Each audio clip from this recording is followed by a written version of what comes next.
Good evening and welcome to the Jimmy and Rosalynn Carter Partnership Award for Campus Community Collaboration.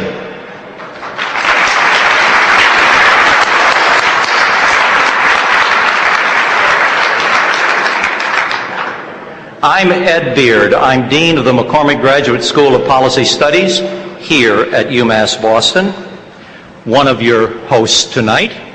And welcome also to our absolutely gorgeous campus center, newly opened last spring, and a building that is transforming the public image of UMass Boston in the most positive way. Welcome to our new campus center also.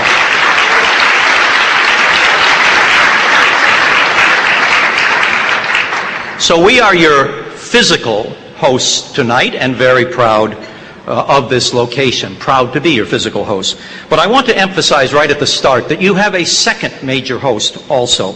Our full and complete partner in this entire process, selection, event planning, and of course this particular dinner, has been the Massachusetts Campus Compact.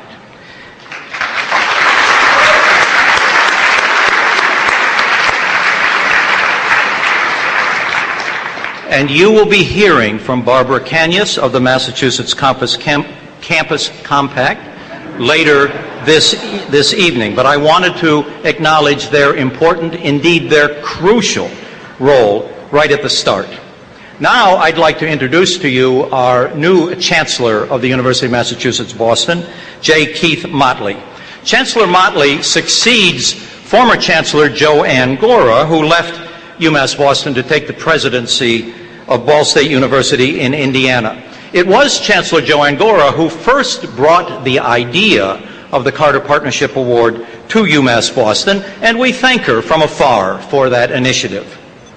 But she has now been succeeded at UMass Boston by a man who is particularly committed to campus community collaboration in all its innovative approaches. I'm delighted to present the Chancellor of the University of Massachusetts, Keith Motley.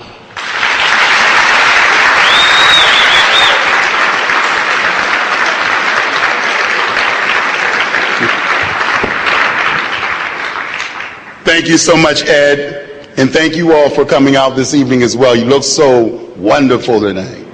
You know, it's so great. Yeah, give yourselves a round of applause. I am truly pleased to welcome you here to UMass Boston tonight. This is truly a special occasion. We're honored to have former First Lady Rosalynn Carter with us.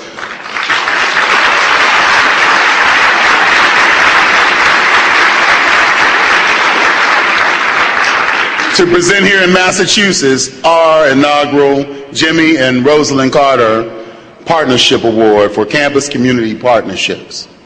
The award is the nation's most prestigious award in recognition of collaborations between colleges and universities and their neighboring communities. I am so glad this historic event is taking place here at UMass Boston in this wonderful campus center. As Boston's only public university, we have a uniquely urban mission, countless partnerships, and we're also building on the legacy of our dear friend, Mr. Bob Quinn, who is here tonight, former Speaker of the House, a person who is a great friend of this university. And we're so glad every time we get an opportunity to recognize you when you come on this campus, we're going to do so. Thank you for your legacy.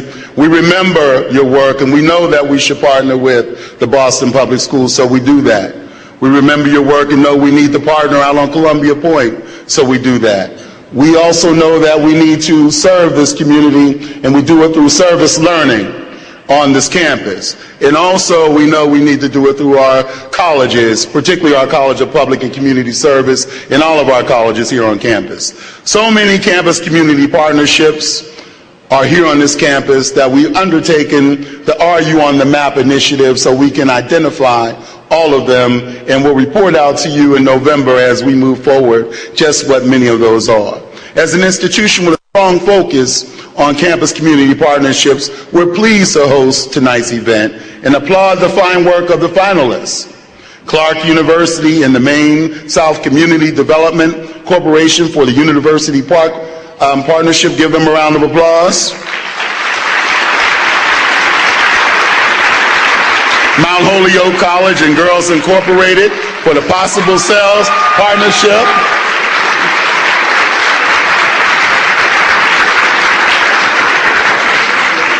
And Wentworth Institute of Technology and Mission Maine Resident Services Corp for the Mission Hill Fenway Technology Collaborative. I am so glad that the folk here on campus did not tell me who won this award. I've been in meetings and I met people all week and I said I didn't know and I didn't know. So we will all find out tonight, and it's going to be such a wonderful time. So congratulations to all the finalists and welcome to all of you to our UMass Boston Campus Center. Thank you very much for being here.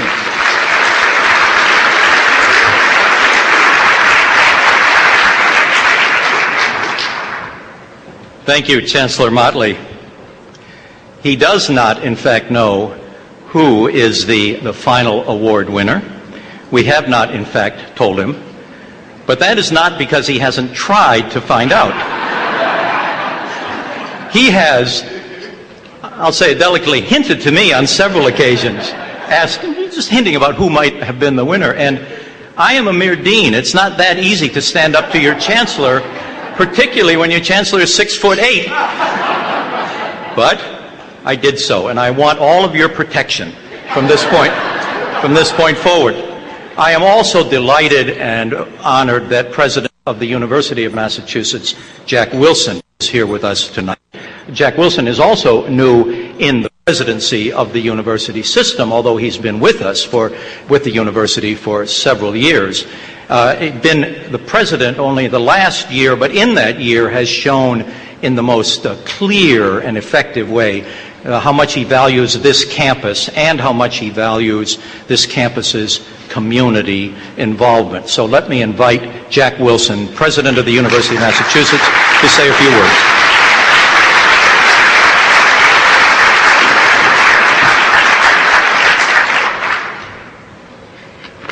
Thank you, Ed. What a wonderful night. It's good evening to everyone. It's an honor for me to welcome you as President of the University of Massachusetts System, and to welcome former First Lady Rosalynn Carter to our brand new campus center here. And I hope you've had a chance to look out and see the vistas, the city one direction and the bay the other direction.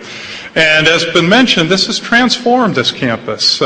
These aren't in my prepared remarks, but this is the most diverse campus. It has a very special mission, the most diverse campus in New England. It has a special mission. And this building, yes, go ahead, give it an applause.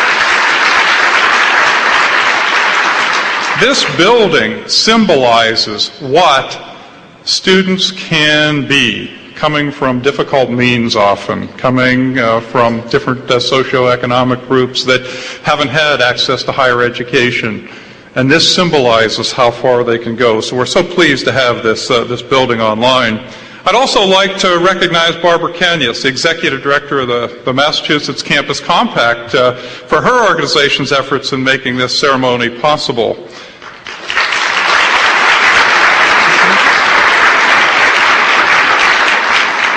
And of course, Keith Motley and McCormick School Dean Edmund Beard deserve congratulations and thanks for facilitating and hosting this event. And Ed, for standing up to Keith, I understand what that's like. Theoretically, he reports to me, but have you ever tried to give direction to someone like this?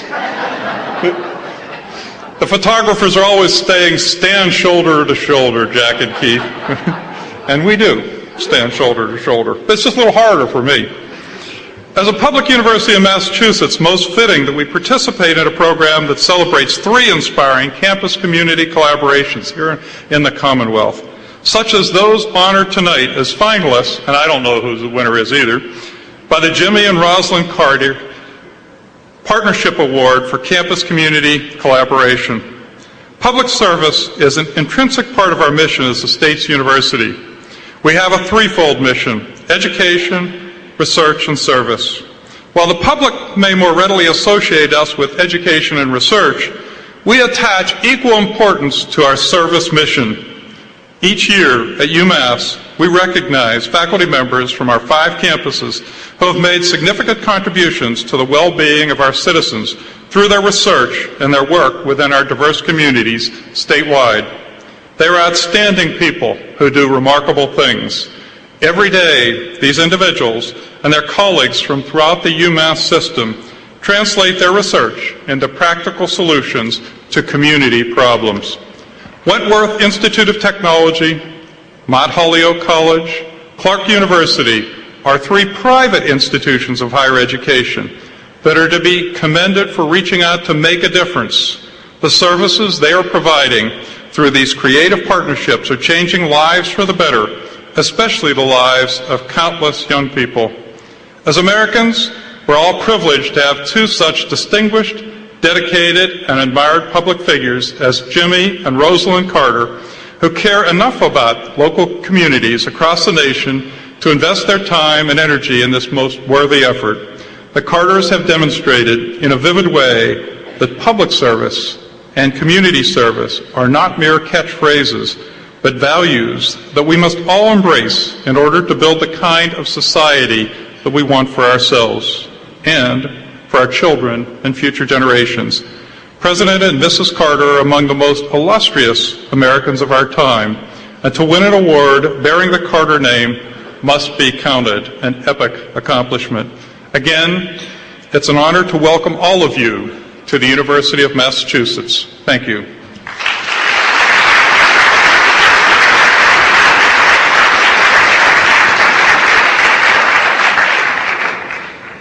Thank you, President Wilson.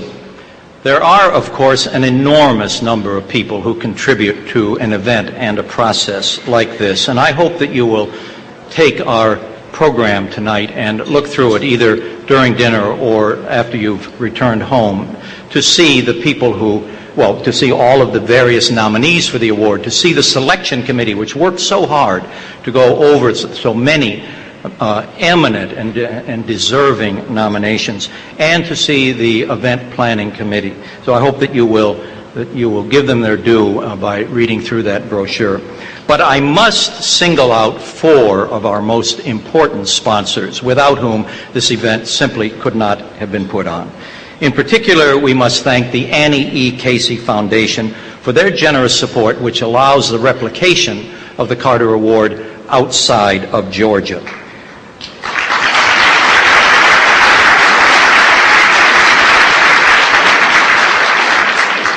We also thank the Boston Foundation and the Carol Goldberg Seminars as Chancellor's Circle sponsors of this event.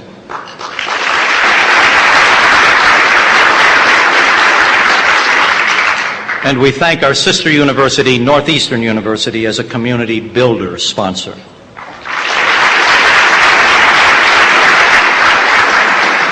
And I would like to invite Paula Dressel of the Annie E. Casey Foundation to come to the podium and say a few words on behalf of the Casey Foundation.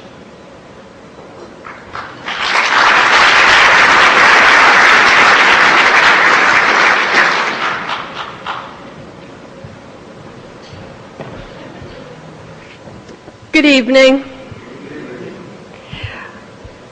I really just want to tell you why it is that the leading foundation on behalf of the success of children in this country cares about a Campus Community Partnership Award.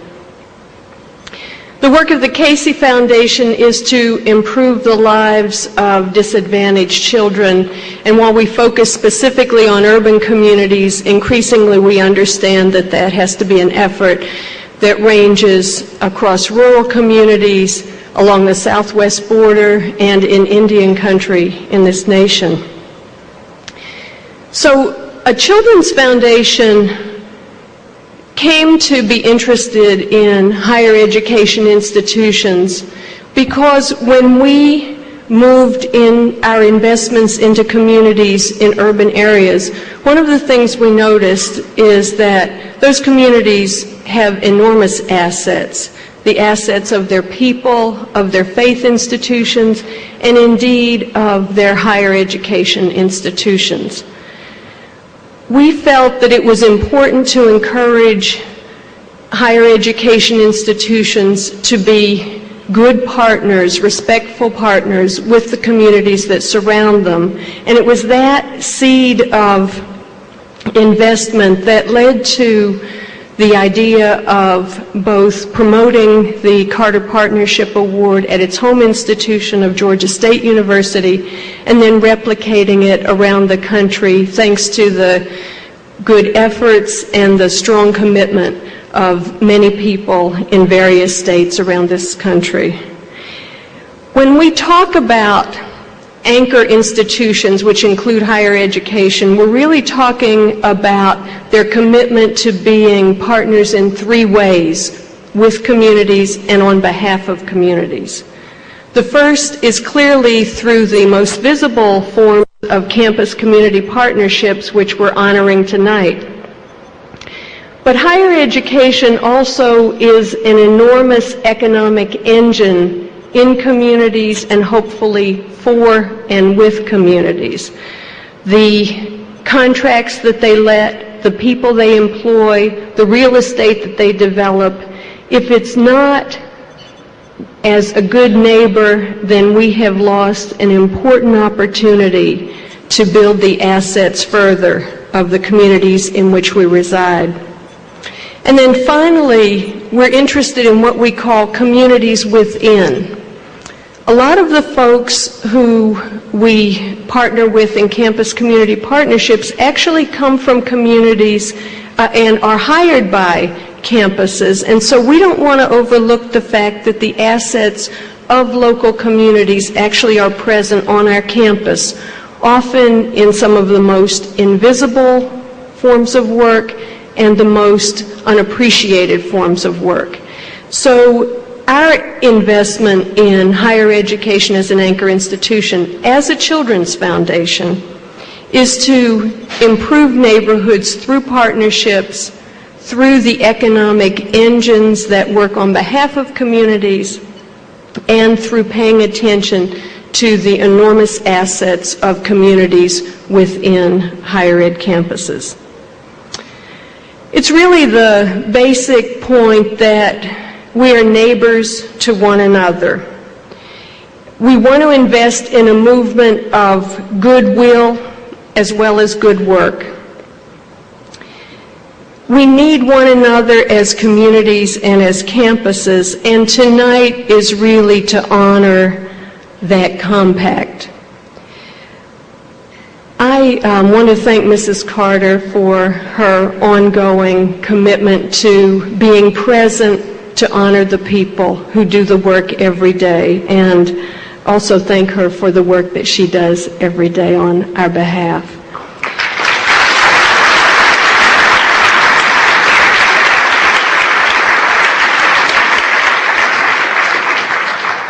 I simply want to end by telling you I know who the winner is. And I'm going to tell you right now, we're all winners because of the work that everybody here does every single day. Thank you.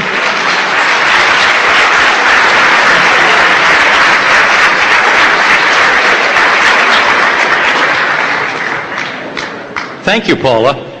But you know, I tried to use that line on Keith Motley, and it didn't work. Finally, before we finally allow you to dine, I would like to invite our good friend Paul Grogan to come up to the podium. Paul Grogan has been at the center of the most important community development initiatives in this country over the last several decades. Currently President and CEO of the Boston Foundation, one of the nation's oldest and largest community foundations. Before that, he served as Vice President for Government, Community, and Public Affairs at Harvard University, and before that, for a highly productive, over a decade, 12 years, as the President and CEO of Local Initiative Support Coalition. A man who is a great friend of UMass Boston and a great friend of all campus community collaborations. Paul Grogan.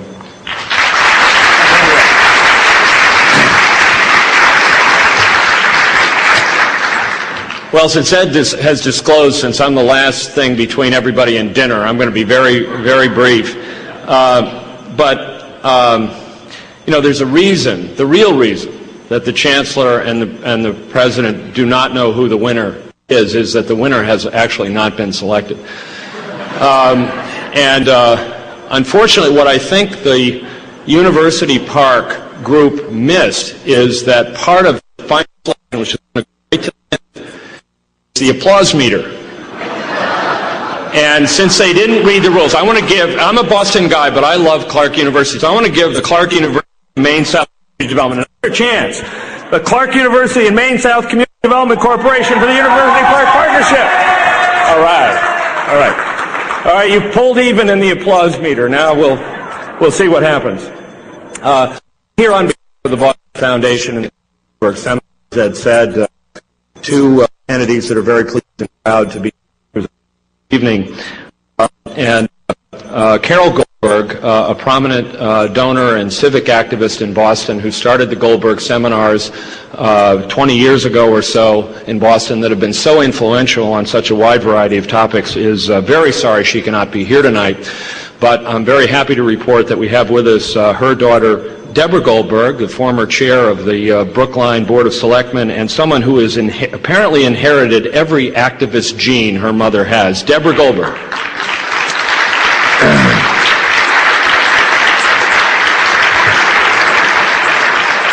The current Goldberg Seminar at the Boston Foundation is a year-long inquiry into the role and impact of colleges and universities in the greater Boston area. We aim to deliver to this community the first full accounting, or so we call it, of the role and impact that all these institutions have in so many ways. And we don't think that we really have fully grasped in this marvelous community just what they mean to us, what they're doing for us already, and how these institutions must flourish in the days and years ahead if this region is to flourish. And part of the thrust of this award tonight, and I, like everyone, thank President and Mrs. Carter and the Casey Foundation for carrying this forward, is to recognize what universities do for communities. I hope that in the fullness of time, that question is joined by a second one. What can we do for our colleges and universities? Because they are such crucial institutions to all of us.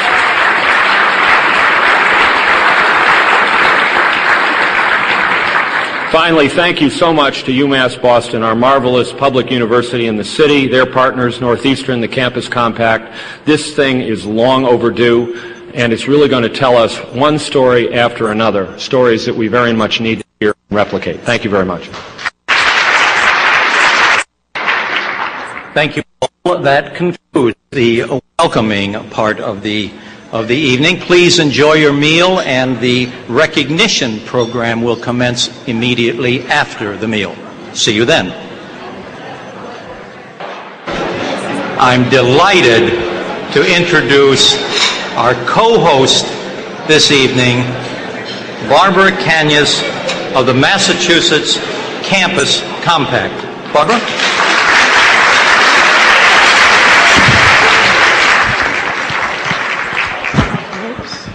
Thank you. It's a privilege to be here. It's a privilege to meet Mrs. Carter.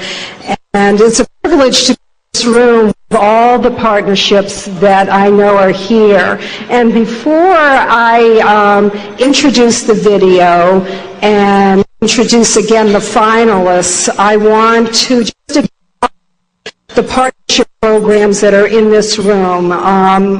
We're particularly familiar with them in the MAC office because we work with them. But we are 20 other applicants, 20 other partnership programs that a special award.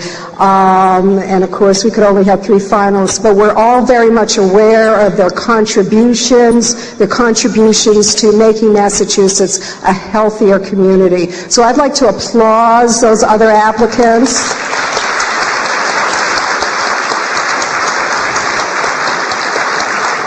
Thank you. And I'd also like to remind you when you're leaving or taking a break, many of them, and some of them drove from Western Mass, 3.5 hours. Whoa! Okay. Many of them have displays out there in the hallway, and I really would like it. I'd like to invite you to walk by if you haven't yet, and just take a look at the work that they're doing in their community. I now would like to recognize the selection committee, and this is a unique group because we've got two tables over there, people that know who the winner is. I have to too, but I mean, I've been known to never be able to keep a secret, and I did all summer, so I'm particularly proud of myself. But I would like the selection committee to please stand, and I'd like to acknowledge all their hard work.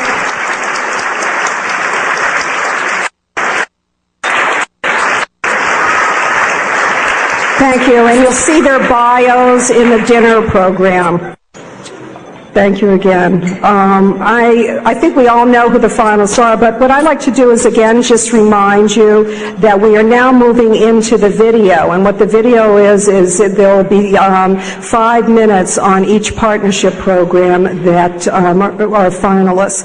And the three are, again, Clark University and the Maine South Community Development Corporation for the University Park Partnership, Mount Holyoke College and Girls Incorporated of Holyoke for the Possible Cells Partnership Program, and Wentworth Institute of Technology and the Mission Maine Resident Services Corporation for the Mission Hill Fenway Technology Collaborative. Now let's look at their great work. The video.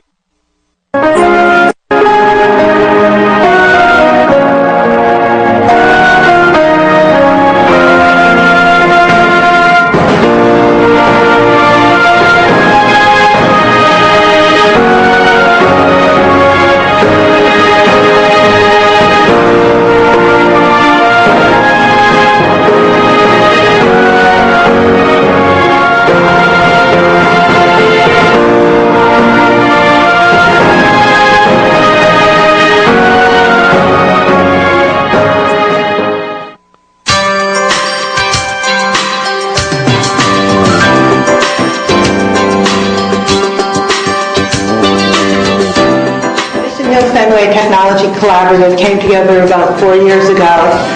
It came together to bridge the digital divide in our two neighborhoods, Mission Hill and the Fenway, and its members included both neighborhood-based organizations, Wentworth, which is a college, and Mike Ross's office, and some neighborhood volunteer organizations. The partnership initially came together to make technology more accessible, but I think what really came out of that partnership were a lot of synergies for taking the resources that we had and pooling them and trying to speak to particular problems in our neighborhood, and access to technology was a major, major issue. We started the Technology Goes Home program, which helped get computers into people's homes. Mission Maine is now a mixed income development of 535 families. 445 of those families qualify for a subsidy of their rent. The Mission Hill community that surrounds it is a neighborhood of, I think, roughly, as of the 2000 census, roughly 18,000 people. Very diverse culturally and to some extent socioeconomically, because it abuts the Longwood medical area as well as the colleges of the Fenway.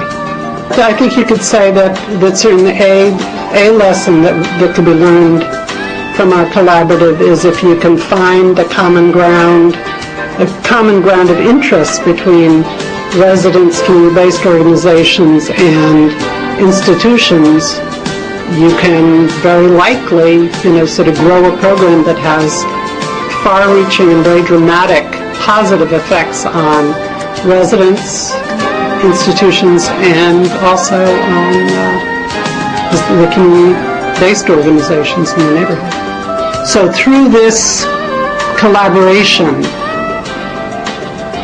we have, I think, been able to make resources available to low and moderate income residents of the neighborhoods that they would not otherwise have access to. Well, the universities make a major contribution. They provide the space that the classes take place. They provide the curriculum. They provide the teachers as well as the teachers' assistants. And the idea that they're coming into the community and they're branching out in the community, that's even more fabulous because some of our kids, they live around here, they live in Mission Hill Fenway, and we have these colleges of the Fenway and these huge institutions. And to these young teenagers, these youth, they look at these buildings and they're like, oh my God, you know, if I was to walk in here, like, who would I talk to? And so the university provides a level of comfort. It makes it easier for them. It breaks the barrier for these youth to come into the colleges and actually see what's going on in their community, education-wise, outside of the community-based organizations. It's funny, you walk around Mission Hill and you ask some of the young people, what do you want to do when you grow up? That's a common question I ask all young people. But right here, right around the Wentworth area, kids are telling me they want to be an engineer and they want to go into science, they want to go into the things that they teach here at Wentworth. And that's not a coincidence. It's happening because Wentworth is actually literally bringing these young people onto their campuses. These kids from our neighborhood are getting an impression left on them about what it means to go into these jobs, and now they want to be engineers when they grow up. And I think that's the best thing. That right there is proof that it's working.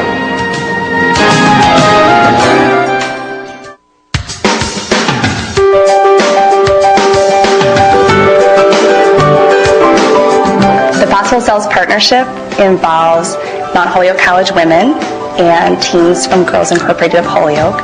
We work together to conduct research on our possible selves and explore future possibilities. And in doing so, we create new relationships, new knowledge, and effect positive change. Holyoke is a small urban city of about 45,000, and we work with young women in Holyoke, many of whom are stereotyped that they're going to drop out of school or become pregnant. One of the challenges that the Possible Selves Partnership is addressing is the lack of research on teens that's looking at their strengths and their leadership capacities. So in the partnership, we have our teens and the college students working together to research what are the possible selves, where are girls going after they leave Girls Inc., and how do they perceive their time at Girls Inc. impacting their futures. The community-based learning program at Mount Holyoke College allows our students to give back to the community, to provide benefits to the community. And the Possible Selves Project does that beautifully. It does it by providing mentoring and providing a possible look at the future and possible futures for young women in Holyoke. My students at Mount Holyoke College gain more than just new knowledge. They gain a deeper understanding of young people in Holyoke, their families, the political situations that young people are involved in, and they really emerge better teachers. Girls Inc. has really benefited a lot from our connection with Mount Holyoke College. I think it's been an incredible partnership because it really is a partnership in the true sense of the word. We're learning from each other. We have access to the campus. We've had our students getting tutoring at the campus and getting to see that they could be students there, that they can mix in there, that they know people there, that that's a resource that they can access. They're not just limited to what's here in Holyoke. Mount Holyoke has been a very strong presence in the city of Holyoke in many ways. It has been part of the magnet middle schools, and also now it's part of the Girls Inc. We are very thrilled and excited about the partnership between Mount Holyoke and the Girls Inc. because I think that allows these young women to have the dream of going to higher ed. I think that the Girls Inc. provide a forum, a space for these young women to be validated culturally, validated intellectually, and validated as citizens of Holyoke. I think that Mount Holyoke brings that positive, strong leadership that is needed for these young women to be all they want to be. I can say without a doubt that my work with Girls Incorporated has been the best experience of my time as a new professor at Mount Holyoke. The Teen Center has doubled as a second home for me. I've learned so much about myself and also about the lives of girls and staff who work in Holyoke. Girls Incorporated graduates these young women leaders that are extremely dynamic, and we're really proud to have a partnership of bright college women at Mount Holyoke and these bright dynamic leaders at Girls Incorporated.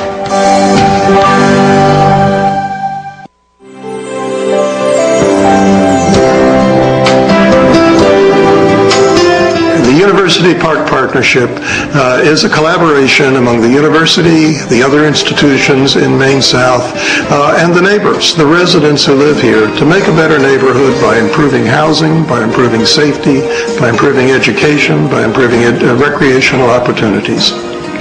The Maine South neighborhood today is an area of about 1.5 square miles. It's a very diverse neighborhood in terms of its ethnic population. It is typically a fairly low-income neighborhood. The majority of people here have incomes below 80% of the city median, and there is a large percentage of the population that is below the poverty line. Really, it has a lot of the socioeconomic characteristics that one associates with distressed inner city neighborhoods. The Maine South CDC is a neighborhood-based organization run by a board of directors. Over the last 15 years, the agency has renovated some 170 units of housing, with another 80 units of new construction planned in the Kilby Gardner-Hammond area. The Kilby Gardner-Hammond project involves the renovation of housing in the neighborhood, homeownership opportunities for families, but also the centerpiece of that project, which is a partnership between the Maine South Community Development Corporation, Clark University, the City of Worcester, and the Boys and Girls Club of Worcester. It's really right behind me here with the creation of a new $7.5 million Boys and Girls Club and the construction of a new athletic field for Clark's intramural and intercollegiate use, but also be shared with the Boys and Girls Club when Clark is not using the facility. A lot of the visibility that the university and the community have received in the last year or so has really been for the University Park Campus School, which was an attempt by the university and the city together to create a local neighborhood school, not a charter school, not an exam school, that could show that students from an at-risk neighborhood who normally would be dropping out of school before 12th grade could succeed not only in high school but also in college. I think the thing that's most special about University Park is that we're a real community. We put forth a social as well as an academic curriculum to help our students be the best that they can be. In the larger partnership, Clark students and faculty are very much involved. Students are involved tutoring over at University Park Campus School. They're involved as volunteers in some of the social agencies in the neighborhood. We're very much involved overall as a university in the project. Well, I think the partnership is unique in that it brings together the resources of the university and the voice of the community, and the combination of those two have really brought capital resources to the neighborhood that have allowed us to be successful in a lot of our development work and creating educational and economic opportunity for young people and adults within this Maine South area.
Magnificent accomplishments all, and you're all to be congratulated.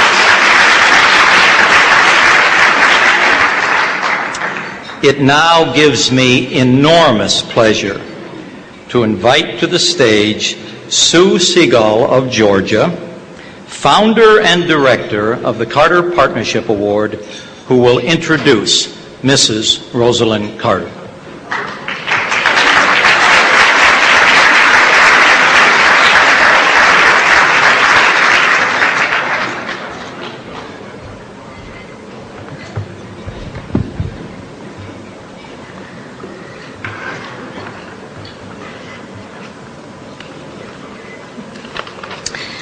Good evening.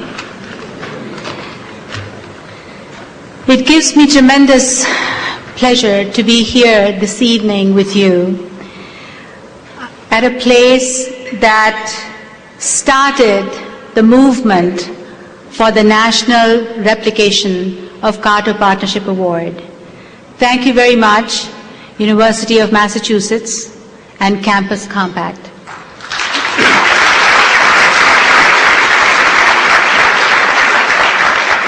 Before going further, I would like to recognize one individual in the audience who gave so much support when this vision was created to develop this award. And that is Dr. Ahmed Abdalal. Ahmed, please stand up.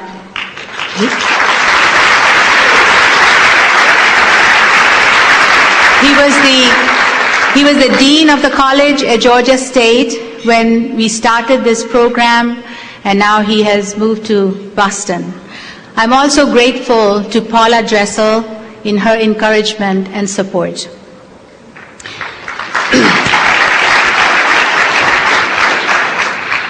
Fame is a very transforming experience.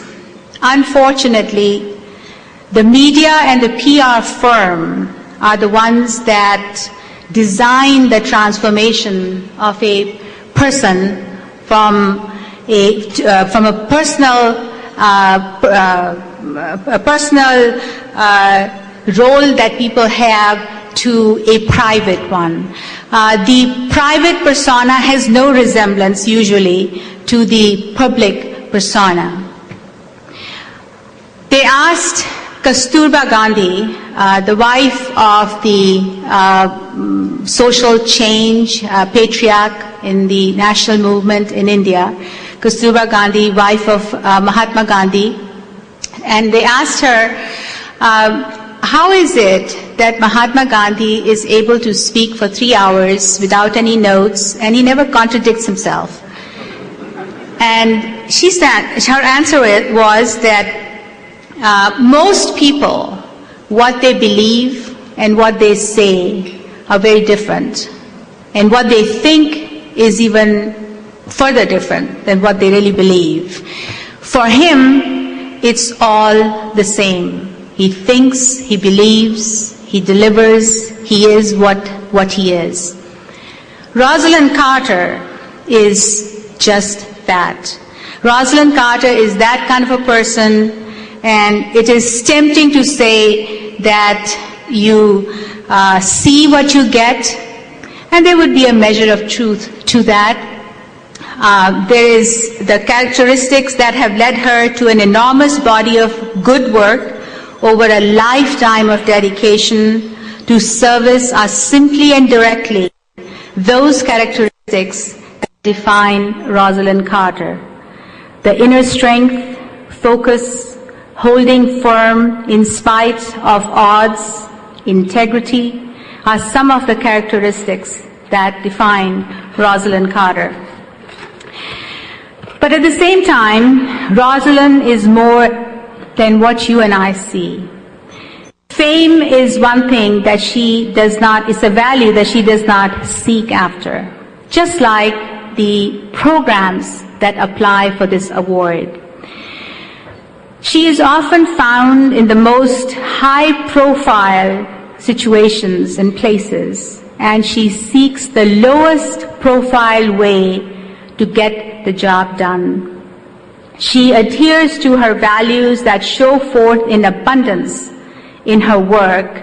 She is a champion of mental health issues, speaking against stigma for mental health as a barrier to effective mental health treatment.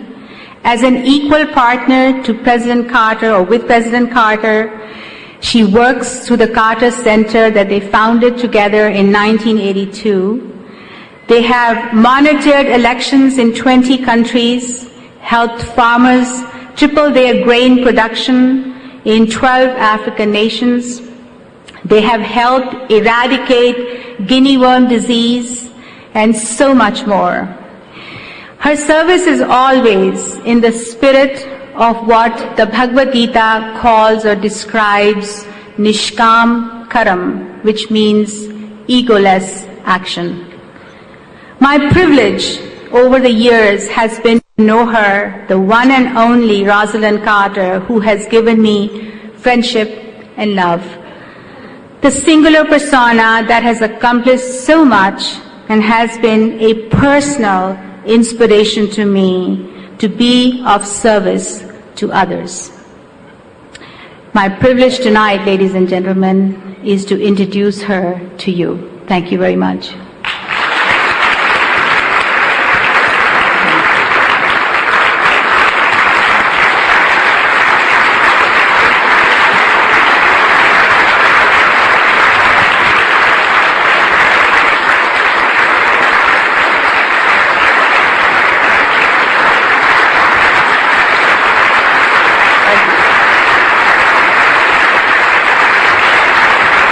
Thank you very much.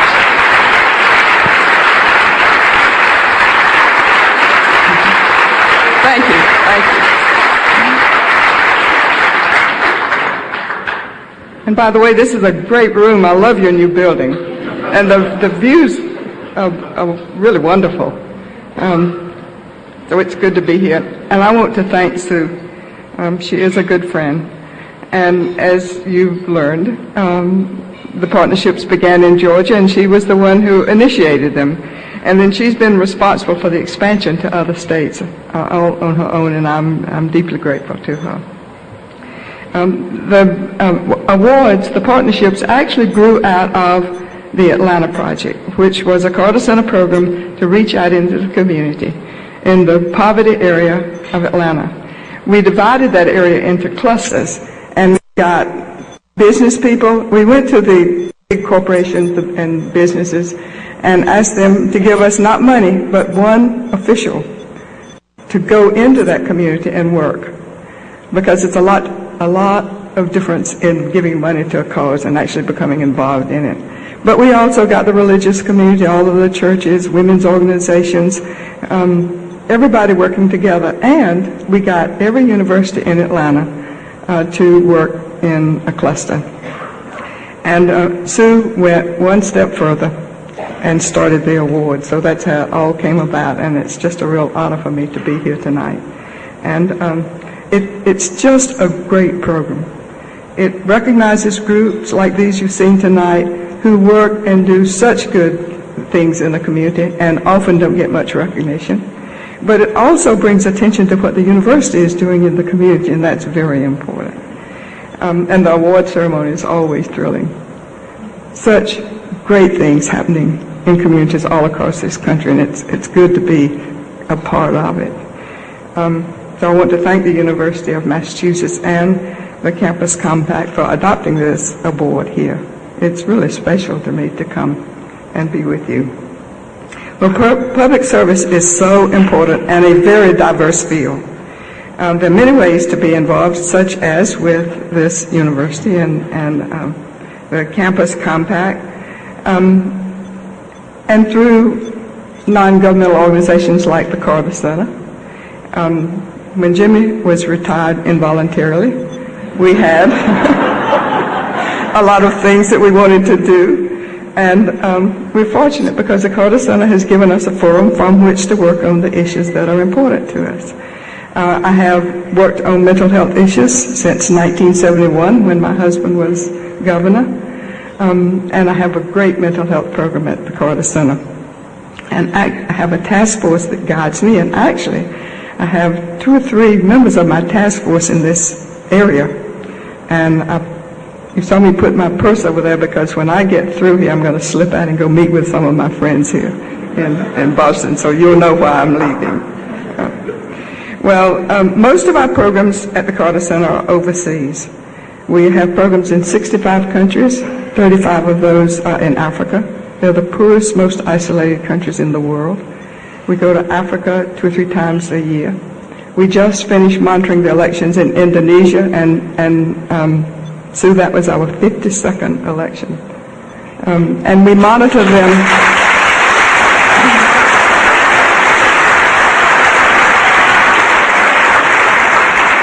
We monitor them only for authoritarian governments that are developing a democracy, off of weak, fragile democracies. For instance, Jim has been working in Venezuela for over a year now, trying to keep that country together. And the election in Indonesia was really interesting because this was the first time they voted directly for the president. And they had one other election, and that was for members of parliament. And then they elected the president, and the woman who was Suharto's daughter, who actually got 34% of the vote, should have won the election. But because she was a woman, the parliament voted for a man who got 16% of the vote in the last election, but he was soon incompetent and overthrown, and she had become president.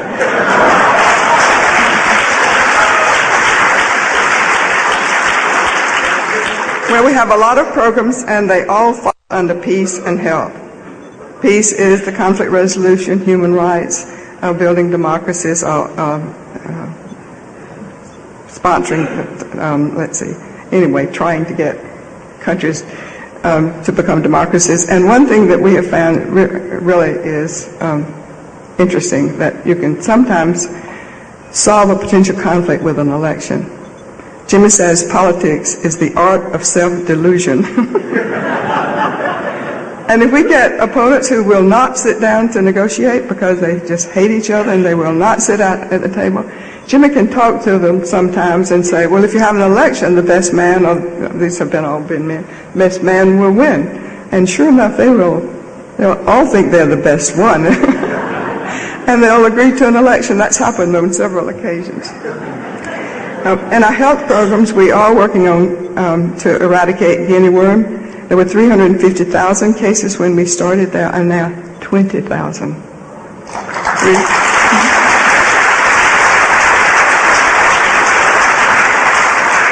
And if we eradicate, or when we eradicate, it will be only the second disease ever eradicated. The first was smallpox.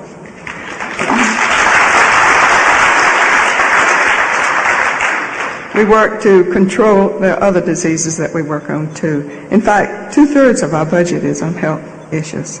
And our agriculture program falls under health because it's nutrition. We teach small farmers to increase their food grain production. And it's so rewarding. The people are grateful, so appreciative of any little thing we do for them. And to go to a village that had guinea worm, which dates back to the Bible, generation and generation, go in and meet with them, go back a year or so later, and nobody has guinea worm. It's really overwhelming. And we went this spring to 3 countries in Africa. We went to a couple of villages that didn't have any guinea worm anymore. One made Jimmy a chief, dressed him in their costumes, and then told him he had to dance around.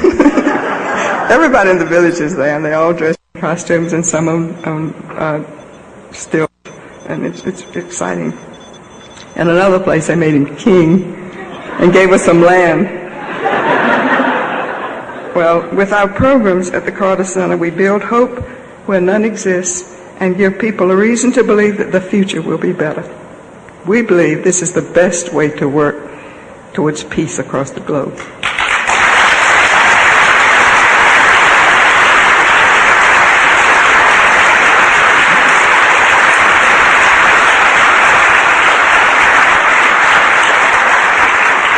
And then there's political life as public service. It has some hazards. I had to stop wearing a ring on my right hand because I had it crushed into my hand so much. And also, very early, I had to get my ears pierced because I had somebody shake my hand so hard that my earrings flew across the room. And you have to learn to deal with security. That's not for all people in political life, but I had to learn. But they're really nice, and they give you some good advice, for instance. And you might think about this when you see people standing on platforms, politicians making speeches and reaching down, because they told me when I stood on a stage and reached down not to let anybody, not to really shake hands, just touch them and keep going, because somebody could pull you off of the platform. And another thing they told me, that when I first met with them, that was really interested. They said sometimes people will shake your hand and not be able to turn loose. And it happens because they so excited to meet the First Lady or the President, not because it's me, because I was the First Lady. And so you just talk to them and say, how are you, Mrs. Smith? And do you have any family? While the Secret Service agents peel their fingers up. And you have to learn to deal with the press. The press was not so bad when Jim was governor, although I didn't recognize events I went to. But once they say something, it's there forever. And once it's in, particularly in newspaper on videos that people have. For instance, somebody wrote once that I had 4 sisters, and I have 1 sister, but I still get asked about what my other sisters are doing. And one of the funniest things I think was, somebody wrote that I was so stingy, I put cows on the lawn at the governor's mansion so I wouldn't have to pay to have it mowed. That was Mrs. Eugene Talmadge in the early 1940s. She actually did that. Well, elected officials, and I do admire them with some qualification.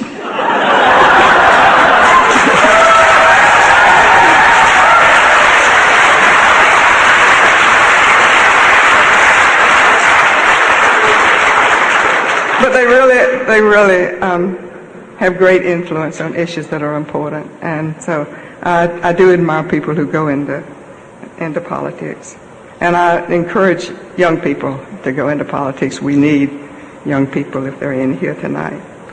Well, there's so many needs around the world, and there are so many needs right here at home, all around us. People are hurting. Babies are not being immunized, which makes them vulnerable to epidemics that come along. I've worked on immunization forever. Shelters for homeless need help. Children need tutoring. And you don't have to be an elected official to do any of these things, or to help with any of these things, or to make a difference. Not everybody can be an elected official, and not everybody wants to be an elected official, to be of public service. Everyone can find a cause that needs help. And this campus community collaboration gives you a great opportunity to get involved. So many times we have found in the things that we do that people really want to help in the community, and often they don't know how to get started. And this gives a great opportunity to you. Volunteers can help with Girls Incorporated, or with the Mission Hill Fenway program, or the Main South neighborhood, or join in with other campus partnerships. I think tonight they said there were 20 others that were nominated, and I'm sure there are many more than that that were not nominated. Or develop new ones, because there's so many needs in the community. And I know that many of you are already very busy and active, but if you're not, I will guarantee you that if you do become involved in helping someone and helping your community, it will add a new and exciting and unpredictable dimension to your life. And Jimmy and I have found in all our efforts that when we become involved in a good cause, it never turns out to be a sacrifice. It always turns out to be a blessing. Thank you very much.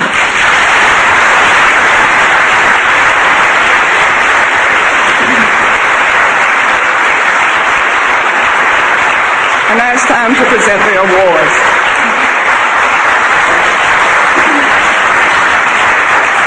Thank you.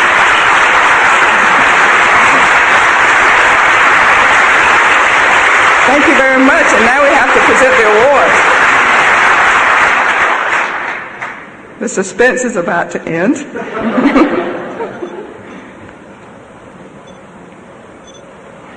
And so, everybody hold your breath.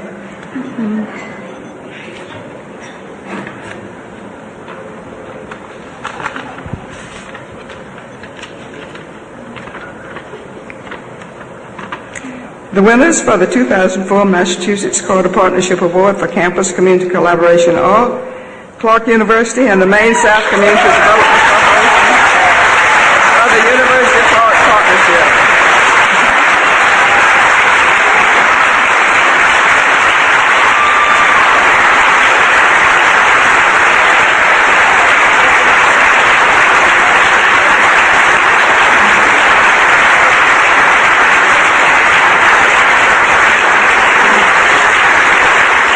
Will a representative from each partner come to the stage, please?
This is a humbling moment. It's a humbling moment because I know that Mount Holyoke and Wentworth Institute are also very worthy recipients of this award.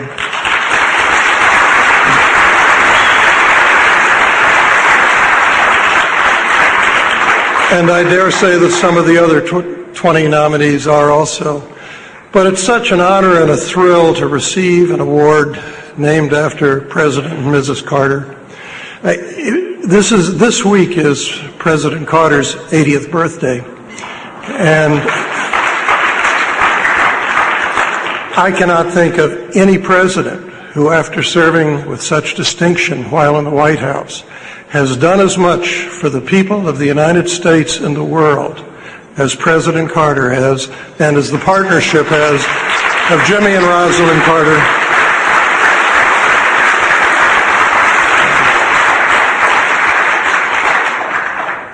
I do want to thank Chancellor Motley for being such a wonderful host, everyone else associated with UMass Boston, Jack Wilson, the whole university system. I do want to thank Barbara and Massachusetts Campus Compact, Liz Hollander, National Campus Compact. Campus Compact set such a wonderful role model for colleges and communities working together. I want to acknowledge the Annie Casey Foundation and Paula for all they've done for this.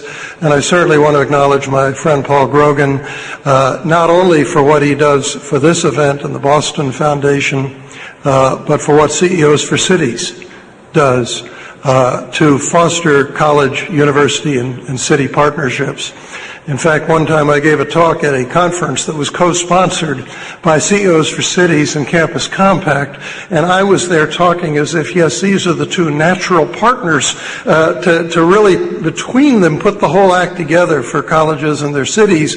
Meanwhile, the two audiences were of such totally different models that it was hard for them at times to communicate. But Paul, you do a great job in so many ways. I want to acknowledge here how wonderful it has been to have Steve Teasdale running the CDC in the Maine South area. I think, you know, in many ways I'm up here partly as an imposter because it was my predecessor, Dick Traina, who was president of Clark University, really said we're no longer going to build fences between the city and the campus. We're going to work together as partners to rebuild this city. And I've been president 4 years, but Dick for over a decade, going back to the late 1980s, provided leadership. And in many ways, it was the partnership of Dick and Steve Teasdale, the outstanding executive director of the CDC, that have made this possible. They've been the real heroes. Jack Foley, my executive assistant, has certainly been a hero too. I'm so grateful to have the partnership with the schools, the June Heresy, Donna Rodriguez, Jim Caradonio representing the schools here, Tom Delpreet that works with the schools on our part, Adrienne Van Gils that is overseeing our community partnership project. It's so wonderful to have our trustees here for this award. But the last thing I want to say, and then perhaps Steve would like to add something, is I really don't know that we've done the work that Jimmy and Rosalynn Carter have asked us to do if we simply go home with our finalist plaques and awards.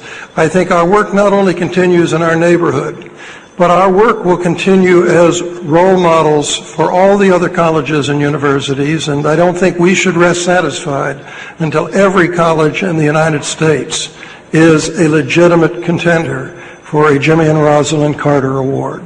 Thank you very much.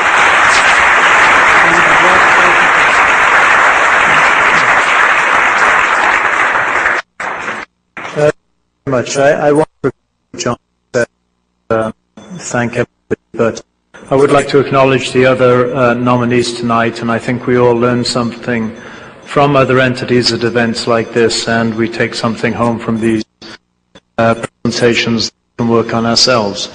There's a tremendous opportunity for universities, institutions, and community groups to work together to bring capital educational resources into communities that need them.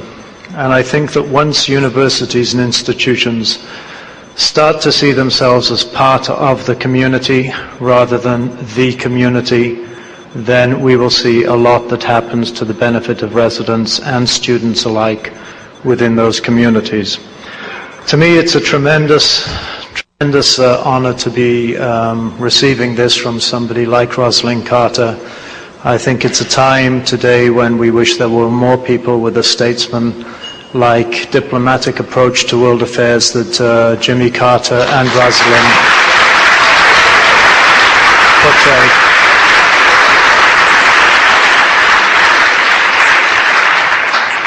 We certainly could use it, so it is an honor. Thank you very much, all of you.